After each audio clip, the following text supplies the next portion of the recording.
लेकर आ गया हूँ। यहाँ पर अलाउ नहीं है, फिर भी मैं लेकर आया हूँ यहाँ पर। यहाँ पे यमुना नदी यहाँ तक बहती थी और ये इसका पीछे का हिस्सा है।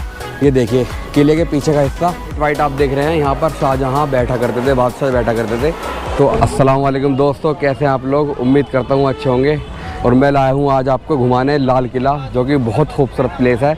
और अगर आप यहाँ पर आए होंगे पहले कभी, तो आपको मैं बता दूँ इसकी जो एंट्री है वो चांदनी चौक के सामने से जो रास्ता था उससे नहीं है, गेट नंबर 2 से इसकी एंट्री हो रही है। जब गेट नंबर 2 पर आप आओगे तो आपको ये बिल्कुल आते ही यहाँ पर एक मस्जिद देखने को मिलेगी, सुनहरी मस्जिद। और बिल्कुल जस्ट यहाँ पर पार्किंग का भी इंतज़ाम है, सामने पार्किंग है बिल्कुल इसके, तो आप अपनी गाड़ी से यहाँ तक आ सकते हो। तो हमने टिकट ऑनलाइन बुक कर लिए हैं। तो जो मेरा टिकट है वो म्यूज़ियम का 21 रुपये और जो फ़ीस है लाल किले की वो 35 रुपीज़। टोटल ये 56 रुपये का टिकट है जो आप यहाँ आपको देखने को मिलेगा अगर आप यहाँ पर आओगे। तो सबसे पहले बात कर लेते हैं लाल किले के क्षेत्रफल की। सन 1627 ईस्वी में बादशाह शाहजहाँ तख्त पर बैठे थे। शाहजहाँ को बड़ी बड़ी इमारतें बनवाने का शौक़ था। राजधानी आगरा हुआ करती थी, लेकिन बहुत ज़्यादा गर्मी होने की वजह से उन्होंने तय किया कि राजधानी दिल्ली को बनाई जाए। 1639 में लाल किले की नींव रखी गई। 1648 में लाल किला बनकर तैयार हो गया था। आगरा के किले से दुगने से ज़्यादा बड़े इस किले की दीवार यमुना की तरफ 60 फुट ऊंची और सामने की तरफ 110 फुट ऊंची बनाई गई है। इसमें 75 फुट ऊंची खंदक की सतह से ऊपर है और बाकी खंदक की सतह तक है। किले के पीछे यमुना नदी किले के साथ बहती थी, जो आज किले से काफ़ी दूर बहती है। और किले की 3 तरफ खंदक थी। इन खंदक में रंग बिरंगी मछलियाँ होती थीं। खाई के साथ साथ हरे भरे बाग हुआ करते थे, लेकिन ब्रिटिश सरकार में सब गायब हो गए। इसी किले के सामने शहर शाहजहानाबाद बसाया गया, जिसे अब पुरानी दिल्ली कहा जाता है। तो गाइस इस वक्त मैं खड़ा हूँ लाल किले के सामने, और ये जो मेरे पीछे आप देख रहे हो, इस जगह से आपने भारत के प्रधानमंत्री को कई बार बोलते हुए देखा होगा। क्या आप जानते हो कि इस जगह को किसने बनवाया था? तो इस व्लॉग में मैं आपको पूरी डिटेल देने वाला हूँ, पूरी जानकारी देने वाला हूँ। तो चलिए मेरे साथ।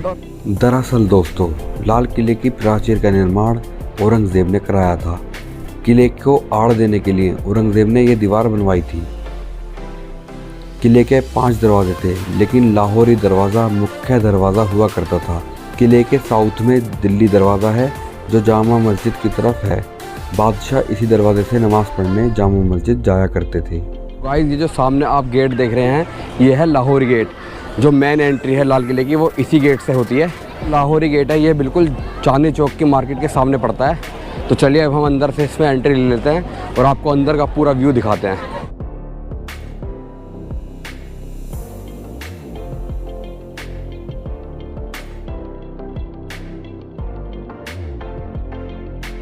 गाइस जब आप अंदर आओगे तो कुछ इस टाइप का व्यू देखने को मिलता है। प्रधानमंत्री होते हैं भारत के, वो इस रास्ते से जाकर ऊपर जाकर और वहाँ से भाषण देते हैं अपना।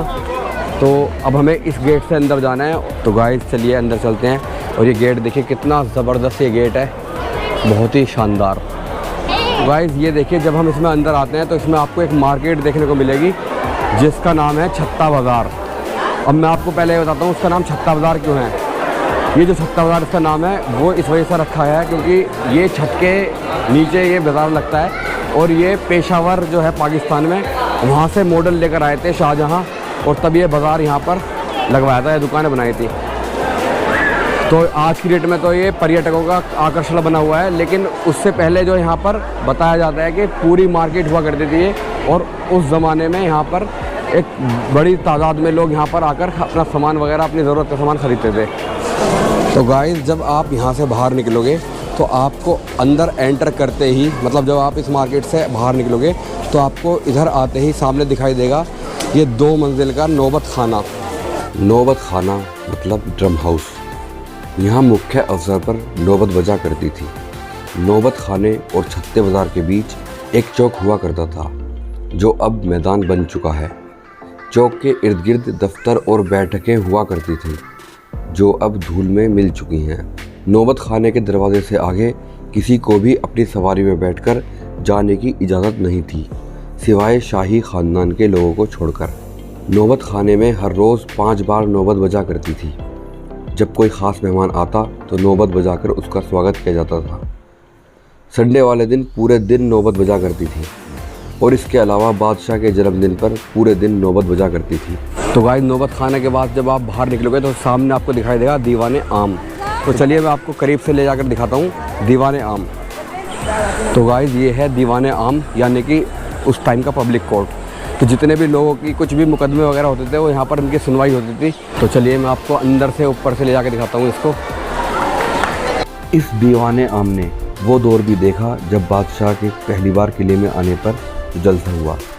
चांदी के खंभों पर दल बादल नाम का एक आलीशान शामियाना लगाया गया था, जिसकी कीमत उस ज़माने में 1 लाख रुपए से ज़्यादा थी। इसे बनवाने में 7 साल का टाइम लगा था और इसे हैदराबाद के शाही कारखाने में बनवाया गया था। दीवाने आम में जहाँ जहाँ सोने का काम और कीमती पत्थर लगे हुए थे उन्हें अंग्रेज़ों ने निकाल लिया। यहीं 8 फुट ऊंचाई पर सिंहासन की जगह है। जब दरबार आम होता तो बादशाह यहीं बैठा करते थे। इंडिया की गवर्नमेंट ने इसको शीशे से कवर कर दिया है और यहाँ पर आप कोई नहीं जा सकता। तो ये देखिए,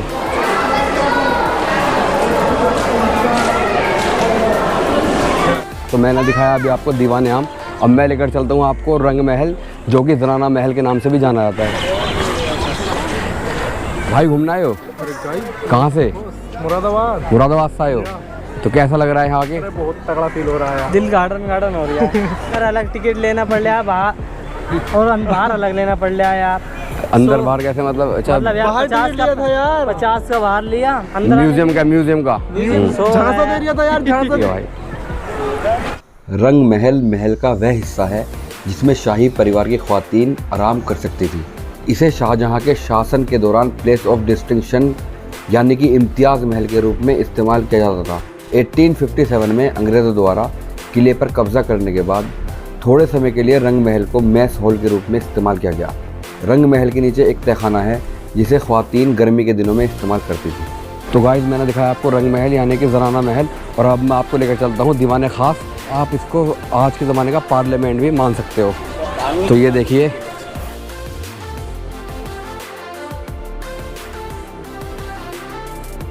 दीवाने खास की शानदार इमारत संगे मरमर की बनी हुई है। इसकी छत चांदी की हुआ करती थी जिसे अंग्रेज़ों ने लूट लिया। दीवाने खास के बीचों बीच एक नहर बहती थी जिसे नहरे बहिश्त कहते थे। जगह जगह इसमें फुवारे चलते थे। दीवाने खास में दालान के अंदर एक कमरा है। इसी में संगे मरमर का वो चबूतरा है जिस पर तख्ते ताऊस था। गाइस ये दीवाने ख़ास के जस्ट सामने ये हमाम है, और ये आप इसमें बीच में एक गेट देख रहे होंगे, उसके साइड में गेट है, एक इधर की साइड गेट है। तो ये जो बीच वाला गेट है ये शाहजहां के लिए होता था, और जो उधर वाला गेट है वो महिलाओं के लिए होता था, और ये वाला जो गेट है ये पुरुषों के लिए होता था। गाइस मैंने आपको दिखाया दीवाने ख़ास, मेरे पीछे कितना खूबसूरत लग रहा है। तो अब मैं दिखाता हूँ आपको मोती मस्जिद। मोती मस्जिद जो है औरंगज़ेब ने बनाई थी, मतलब ये पूरा लाल किला बनाया था शाहजहां ने, लेकिन मोती मस्जिद जो है अपने टाइम में औरंगज़ेब ने बनाई थी अपने यूज़ के लिए। तो गाइस ये है मोती मस्जिद। मोती मस्जिद को औरंगज़ेब ने बनवाया था अपने निजी यूज़ के लिए। तो इसको क्यों बनवाया था? दरअसल आपको पता होगा औरंगज़ेब 5 टाइम के नमाज़ी थे, और उनको नमाज़ पढ़ने के लिए मस्जिद जाना होता था। तो वो जामा मस्जिद जाते थे दिल्ली गेट से, वो काफ़ी दूर पड़ती थी, और वो तहज्जुद गुजार भी थे, तहज्जुद की नमाज़ भी पढ़ते थे। तो तहज्जुद नमाज़ पढ़ने के लिए और अपने बाकी के टाइम की नमाज़ पढ़ने के लिए उन्होंने इसको बनाया था, जो उनको चंद दूरी पर ही नमाज़ पढ़ने के लिए मिल जाए। बताया जाता है कि राजशाही घराने की औरतें भी यहाँ पर नमाज़ पढ़ती थी। तो अभी तो इसका गेट बंद कर दिया गया है। ये पीतल का दरवाज़ा यहाँ लगा होता था एंटर करने के लिए, और अभी इसको बंद कर दिया गया है, तो इसमें हम अंदर नहीं जा सकते। लेकिन मैं आपको ये जाली लगी हुई है, इस जाली से मैं आपको दिखा देता हूँ थोड़ा सा व्यू जो मुझे दिखाई देता है। ये देखिए,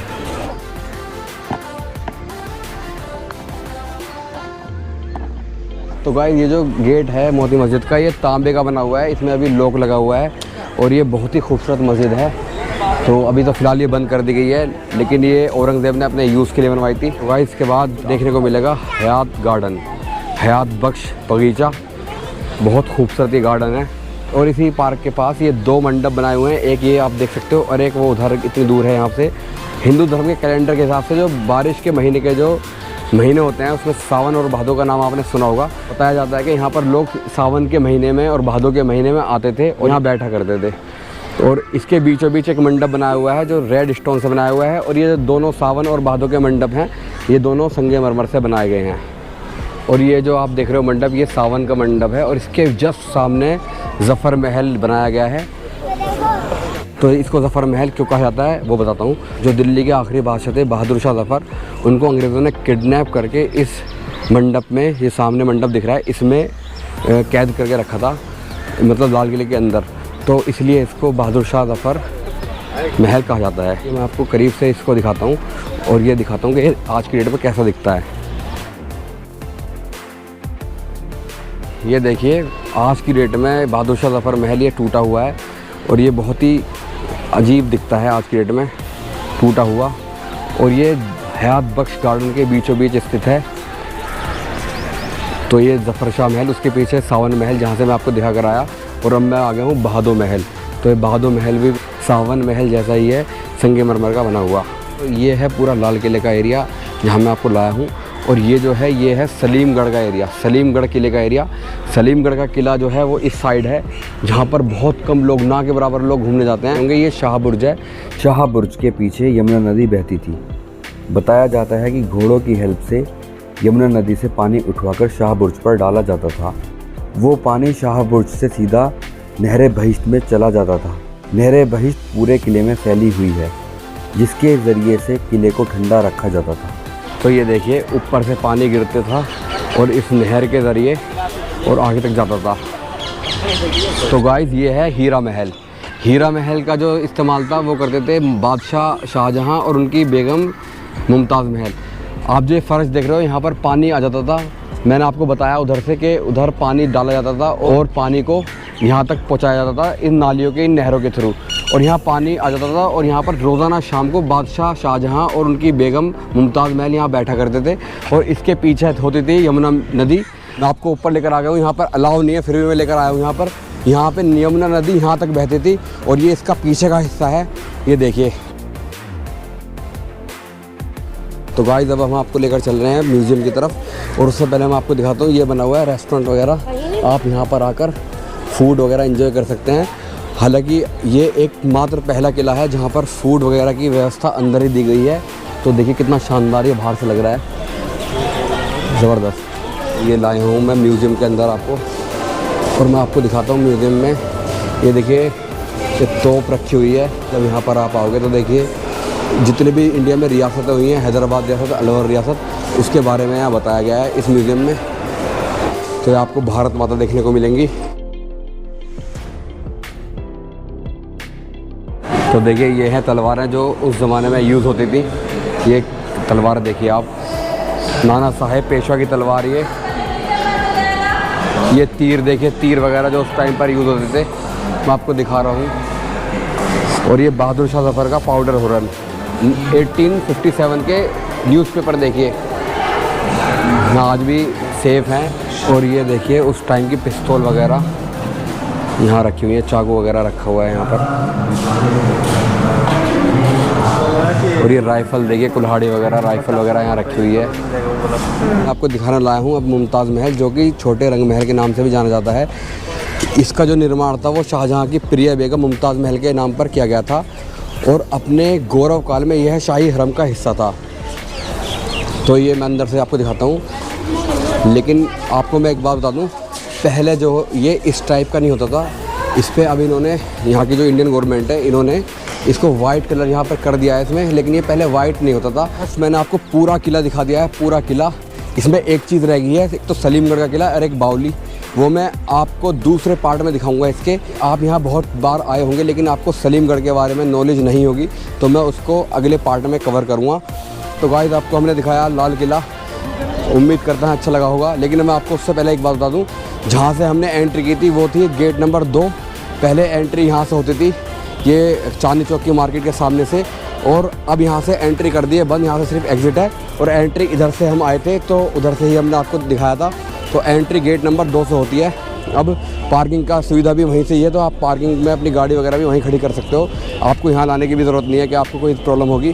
तो उम्मीद कर रहा हूँ कि आपको ये व्लॉग अच्छा लगा होगा, पसंद आया होगा। अगर पसंद आया होगा तो लाइक करना, शेयर करना, और चैनल पर नए हैं तो सब्सक्राइब कर देना। तो चलिए इस व्लॉग का एंड करते हैं। अल्लाह हाफिज़।